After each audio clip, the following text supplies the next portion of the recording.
Welcome back to another episode of Muse. We talk about anything creative. You have your host, Ezra. And Nasim. And today we have a guest. Bakari. Bakari, just tell a little bit about what you do.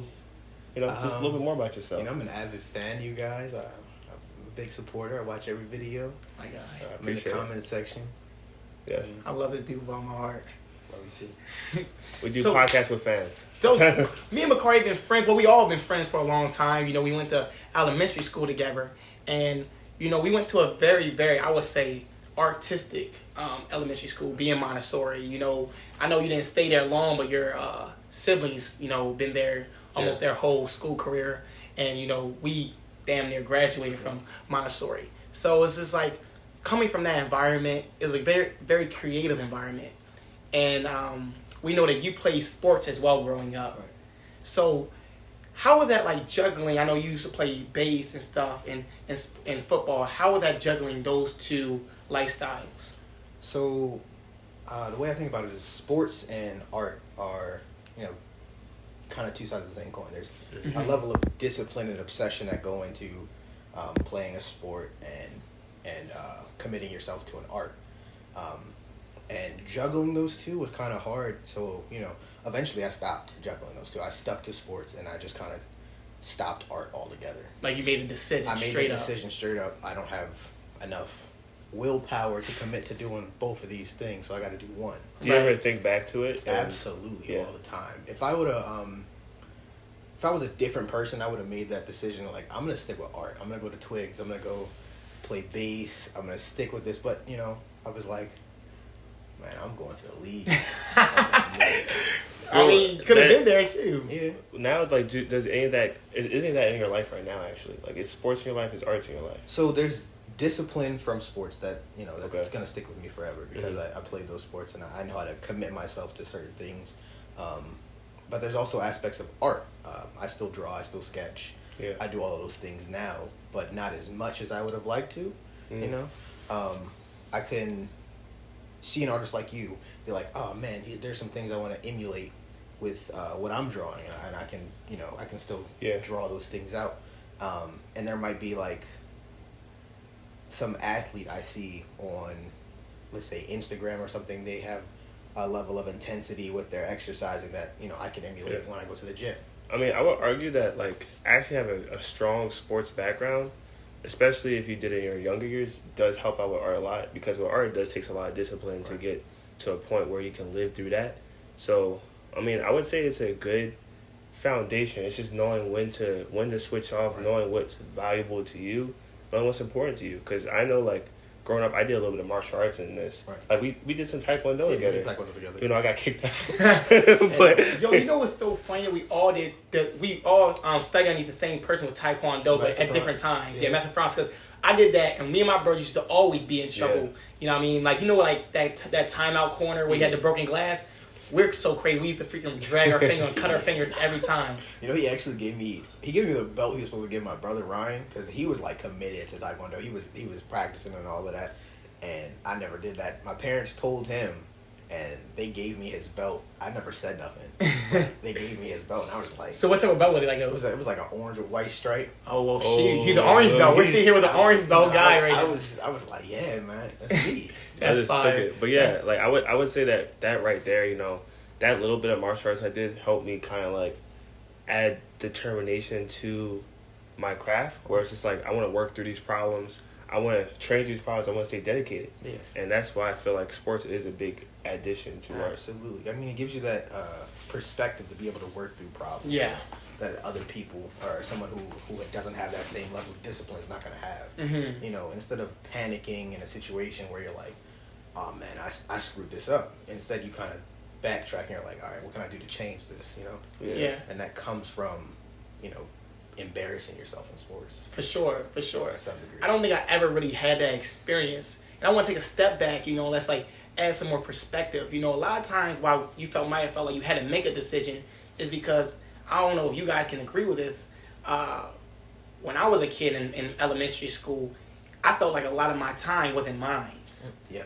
So it's just it's either people ask you what do you want to do, and it's very definite. When your parents ask you what do you want to do, it's definite. It's either do you want to do this, do you want to do this. You may be doing that for the whole summer. Yeah. That might be the only thing you do after school. So it's just like when you make those decisions, okay, if it's art, if it's this, if it's that, it's like it feels like very final. And when you say that, you can agree with that? Yeah, absolutely. I feel like I was given kind of an ultimatum. It was like cut and dry. You're either going to do sports or you're going to do art. Mm-hmm. And thinking back on it, if I was given the option to, you know, find a balance, it would have been perfect because it was everything I would have wanted. I could have played sports and I could have played bass and I could have did other things artistically. Right. But, you know, it was so black and gray for my dad. My dad was the person who asked me, am I going to keep playing bass or going to play football? And I just, you know, as a kid, you don't really know that. If I can find a balance, you just make a decision. You know what though? Like I feel like kind of what we're getting at though is like that's a product of how you're raised. Like ultimately, like in your situation, you get an ultimatum. In my situation growing up, like I kind of had. It wasn't like necessarily like said, but I kind of had that situation where it's like, here's your free time, right? And of course, I grew up with parents that were creative and artists, but they didn't necessarily force me to do anything. They were just like, what are you into doing? Okay, we'll put you in these programs. But they always made sure that at home, I had time where I can do whatever I want in that moment. And, you know, this is back when there was no technology. I didn't have TV for the longest. I didn't have games. I didn't have games when other kids had games. So I was either outside or I was inside creating with building blocks. Apparently, I'm old school. Because I had building blocks that didn't And I thought connect. building blocks like with the linking cardboard logs. ones? No, wood. Just wood. I don't know what that is. I know what a linking log is. They're like cylinders, squares, and triangles, and they're just wooden blocks. You're old school, bro. Yeah, I've never heard Yeah, of I had a big bin of those. I just made structures. So ultimately, I feel like growing up is like I had that time where it's like, here, you can do whatever you want with, of course, restrictions, and then you have someone that's like, here, you can kind of do whatever you want, but you have to pick between the two. And then, like, what we think your situation is? Like my situation, you know, like y'all both know my parents, like both of my birth parents, like how they're very night and day, you know. So like growing up, especially when like we was all like meeting each other, you know, my mom, she was super into us like getting into art. So I was introduced to art in a very healthy way, I would say, you know, where it's a productive place where, you know, like you can't do no wrong. You know, you can like draw, you can. You know what I mean? If you're not the best, you can get better. It's all about learning, especially, you know, when you're younger. It's a lot. You don't have that same level of desire to be good right now. It's just you love the process. And I think that's what we all should continue to hold on to.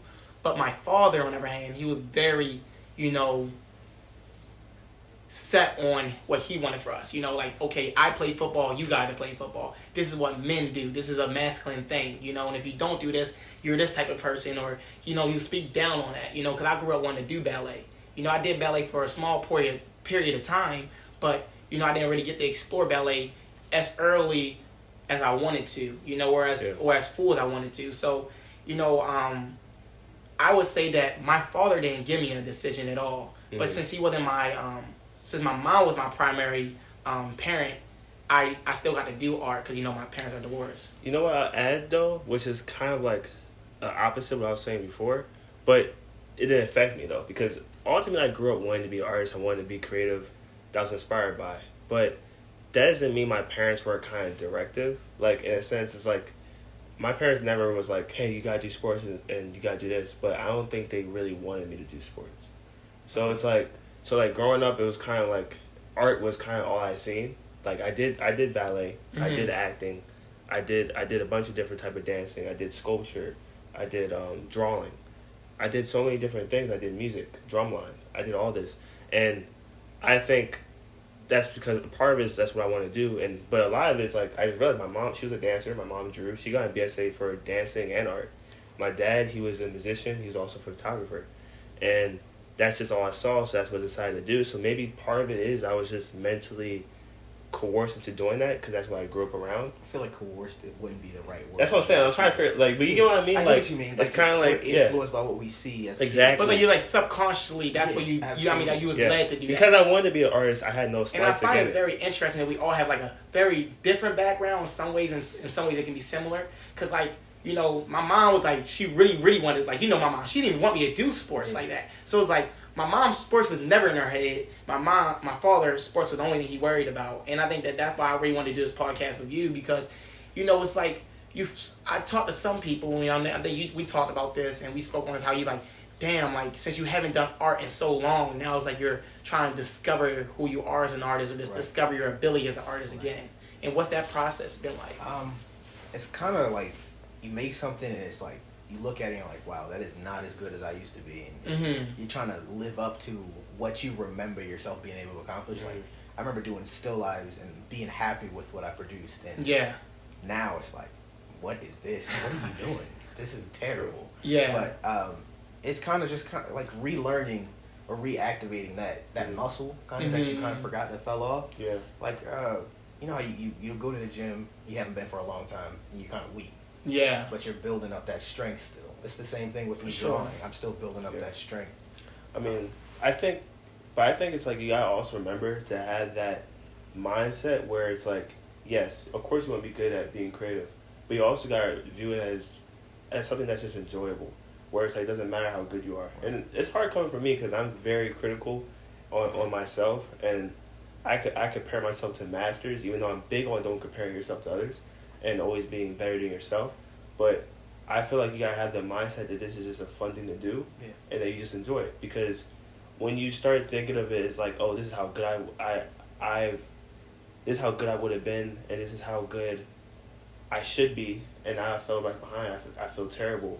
You're kind of adding those negative traits that you may pull from sports, where it's like you're super super competitive with your past performance, and you feel like you're uncomfortable with doing the craft now. So I think it's really having that balanced mindset when it comes to it.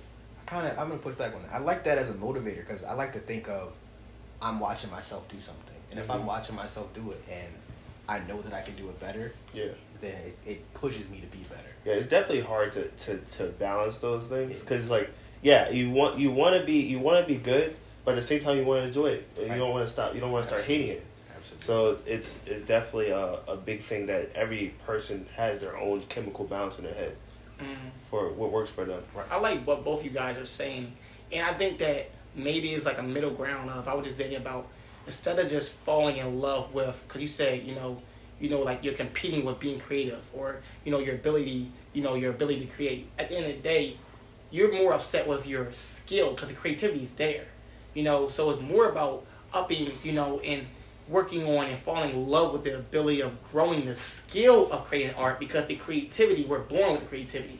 We experience the creativity. We was brought through the culture to have the creativity. The creativity isn't going nowhere. It's just the skill and that ability to be able to transform that creativity to a tangible thing that you can absorb and, really get to see, like a piece of artwork or a body of music or a body of work in general. And when you was talking about, you compare yourself to masters, I was thinking about it, the first thing that hit me, like, I think that's a very human thing to do, but I think that we got to be a master of ourselves first. If we're not a master of our own ability to think and to process and to grow our abilities and our skills, how can we even compare ourselves to somebody that has been through that? They have been through that workshop of their mind, their workshop of their mastery on themselves, knowing, okay, I want to create this, I want to draw this. Well, listen, I'm not a hyper detailed person, but best believe I'm going to find a way. Yeah. And those masters have found ways that you might not know that your way. Everybody got their own different way. I mean, I definitely agree with all that. I feel like, once again, don't compare yourself to these masters, but say, like, from my standpoint, the way I did it was I would, like, learn everything I can about Mobius, and learn everything I can about Kim Jong-gi, and learn when they did this, when they did that, and learn their process and how much time they put into it. And I'd be like, all right, I put the same time and I put it more. And I feel like, same thing, like, if you want to be a star NFL player, you're gonna look at your athletes and see how much training they did. Like, oh, I'm gonna push harder because I want to surpass them, and I want to be a league of my own.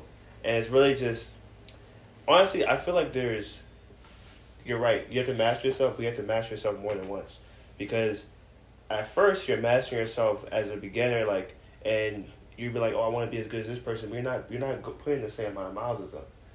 You're not doing the same. And there's the point of getting over that and just being comfortable with yourself and with your own process. But then once you get good, like once you become a master intermediate, this is a term that my friend gave me in Kingston, a master intermediate when it comes to your craft.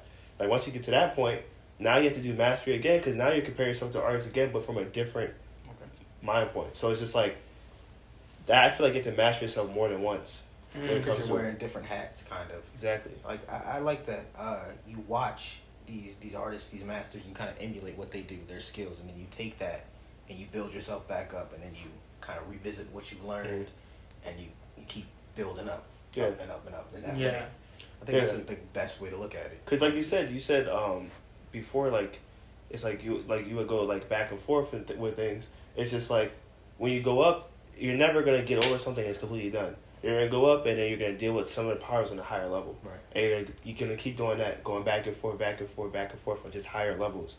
And you just have to keep gaining that self-mastery over and over again, like you were saying. Hell yeah, and I think that's very interesting, but I'm going to take this from a sports reference as well. You know, you talked about identity, and I really like when we speak on identity, you know, in ways, you know, you identify still as an athlete. And, you know, maybe your identification of being an artist could have been weakened, but, you know, I'm a part of the school. If you was an artist one time, you're an artist for the rest of your life because you already created before, and you have that ability to still create. Always, doesn't matter how much time. You can take a 15-year gap of making art, never touching a paintbrush or never touching a instrument, and still be an artist. Yeah. But I'm a part of that school because when you pick it up, you're going to pick it up from a whole new perspective. And you might have regressed, but you can progress in a different way. Right. And, you know, when it comes to comparing yourself, you know, when we're looking at sports, like, we can train the same exact way as somebody. I'm a big NBA fan. LeBron, you know, looked up to Jordan. Kobe looked up to Jordan. You know, we always say, oh, Brandon Ingram's the next KD. You know, what's his name? The little light-skinned dude. He's the next Steph Curry, the dude who plays for Atlanta, Trae Young. At the end of the day, they're not anything like these other players. And they all have their own game. Right. And I think that's what we really need to master. When I talk about being your personal master, you can work as hard as someone, you can work the same. But when you're in the game, you're going to play different. You know, I can train underneath the same coach. When I'm in the boxing match, I'm going to fight different. Because we all respond to what we're doing differently when it comes to art. We respond to art piece not going our way and pivoting how to make this shit become something differently. And that's our own creative minds. And I think once we understand that we're always going to be us, it allows you to create more freely because, I'm inspired by these people. I want to be like these people. But the thing is, I know when I really get to it and when I'm in the game, when I'm in the work, when I'm in the body of work, when I'm performing, I'm going to do it like me at the end of the day. But it was like, mentioning Kobe, you know, it's funny, like, Kobe's actually one of my biggest inspirations because his way of growth is kind of like how I like to be, where it's just like, he actually does compare himself to others, but he does it differently. Like, when he works out and trains, he's just like, okay, I'm playing this long, you know what? I'm gonna come earlier. I'm gonna do more, because the guy next to me is not going to do the same thing I'm gonna do. And, for sure. And he didn't worry about it. Like, okay, yeah, there's other players out there that are like LeBron James or Michael Jordan or whatever, but he compared himself to actually everyone. Where he's just like, I'm just gonna put in more than everyone around me, everyone before me, everyone in front of me, and I feel like that can be a healthy mentality if you know how to manage it right. Sure. If you're actually willing to put in the work. Right. Makes sense. Because he says, like Kobe says, like, you know what I mean?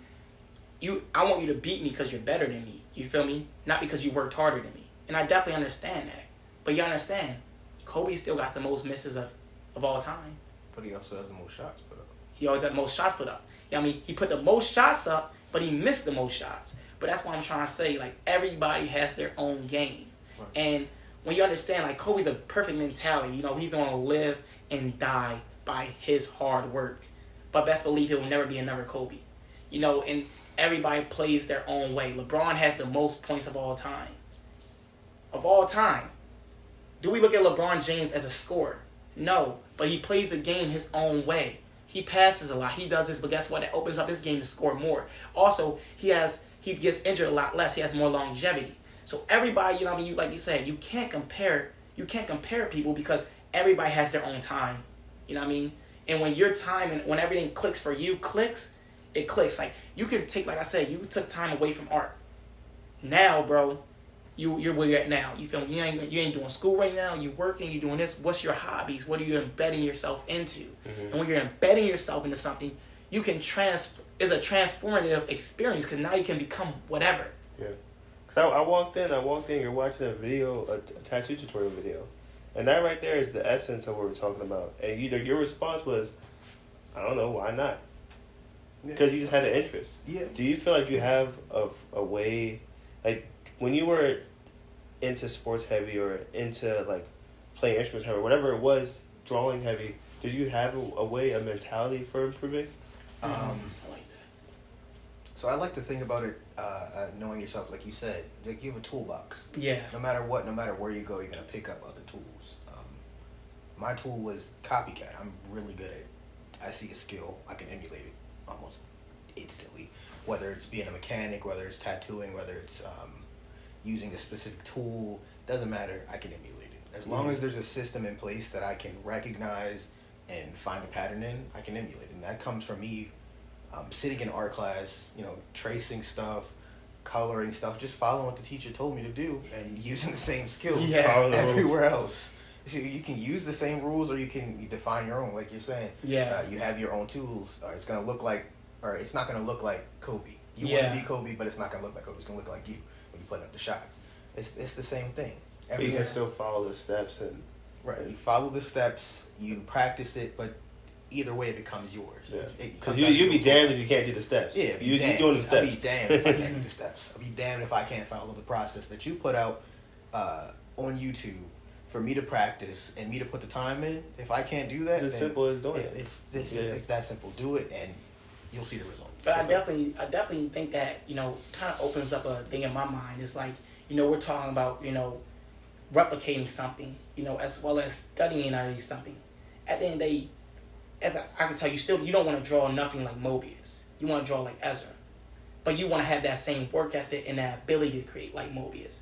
And I feel as though like if we're put in a place where we can learn the skills step for step, okay, A to B to C, this is the skill set. You do this, you get this result.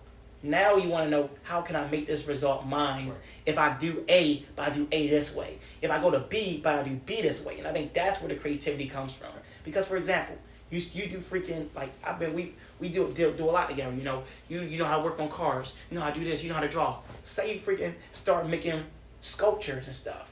So, like, at the end of the day, it's the process. Okay, I learned these new skills. Now I know how to do, like, a blowtorch, whatever. I'm welding, whatever that stuff is. But A to B, I'm adding my own personal experience, my own culture, all these different things, and now I'm coming up with C, that solution.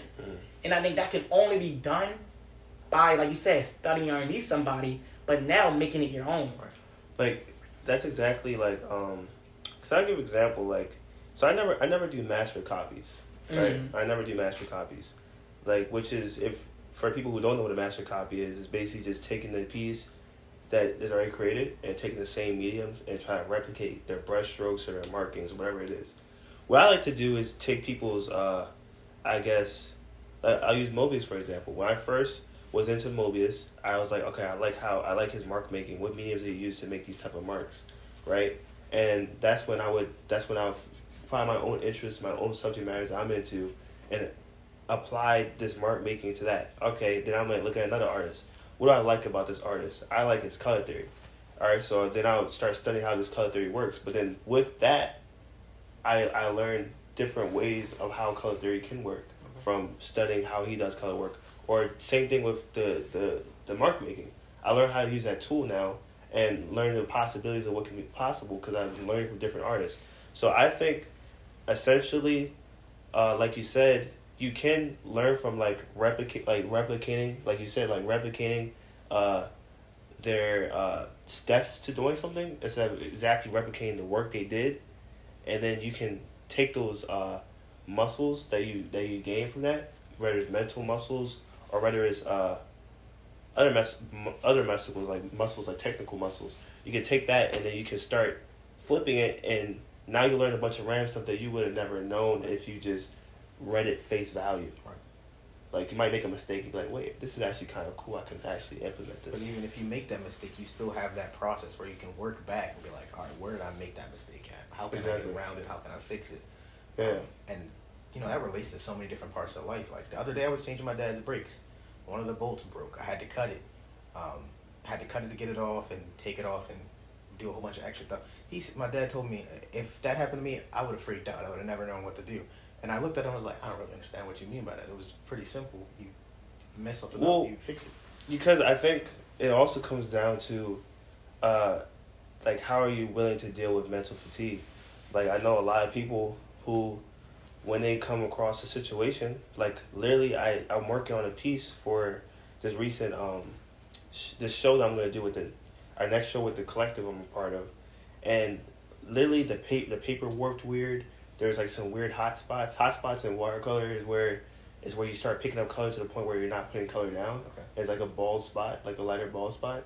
There's things like that. There's stains that go on the side of the paper. The paper ripped a little bit from pulling up tape. So many issues. It was crazy. And a lot of people would have probably been like, I'm going to do it again. And don't get me wrong. I'm okay with doing stuff again. But the way I do is I work through the situation. I work through the problem to get to the end goal.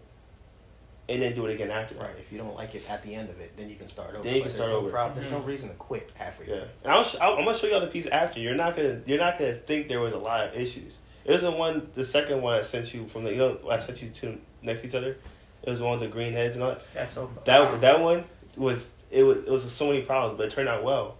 It turned out great. I worked through it. And sometimes those problems make the work better. Absolutely. At the end. It makes it more memorable. It makes it more memorable, but also you might have added color places that you never knew you would have did. You problem solved and came up with solutions to do the same thing you plan on doing in a different way, different angle. Yeah. So now you can always do it. And now you know. And I think that basically what you both are talking about is just two things. Submerging yourself in it, right, and aligning yourself with it. What you identify as. Just identify what you identify as and how you submerge yourself in it. So it's just like with all things, if you want to get better at it, you got to submerge yourself in it. Yeah. You got to watch things about it. You got to study it. And then as well as, submerging yourself in it, go in those places where things mess up. Go in those places where, you might have to come up with a very, very, dope way of fixing things, Or go in those places where you might have to start over. That's okay as well. But if you're not going through those things, if you're not... I'm all about I am affirmations. Y'all know I am affirmations. And, one thing I always say, I am an artist. I am creative. I am beautiful. I am all these different things that I want to be. And now, since I'm saying I'm those things, now I got to submerge myself in those things. Yeah. And now I'm becoming what I want to be, period. Yeah. So, I wanted to ask the question, since you do you identify as an artist? Yeah. I mean, I don't identify as an artist. More a creative. As a creative.